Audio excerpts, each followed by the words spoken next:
یہی حال انسان کا زندگی میں ہونا چاہیے.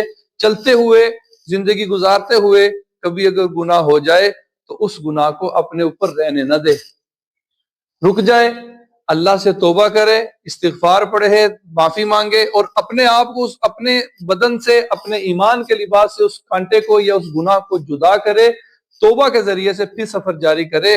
یہ تقویٰ ہے. خدا رحم کرے اس دل پر جس دل کی یہ حالت ہوتی ہے, ایک بار خطا ہو جاتی ہے 100 بار ندامت ہوتی ہے. اگر غلطی ہو جائے تو اس کو گناہ کے ذریعے سے اس کا ازالہ کر لے, توبہ کر لے. یہ دوسرے درجے کا تقویٰ ہے. جو بندہ گناہوں سے بچنے کی کوشش کرتا ہے اور گناہ ہو جانے کے بعد فوراً توبہ کر لیتا ہے, یہ بندہ دوسرے درجے کا متقی ہے. دیکھیں, گناہ کا ہونا عیب نہیں ہے, اللہ نے اس کی فطرت میں گناہ کا مادہ رکھا ہے. فَأَلْهَمَهَا فُجُورَهَا, قرآن اس پر شاہد ہے, دلالت کرتا ہے.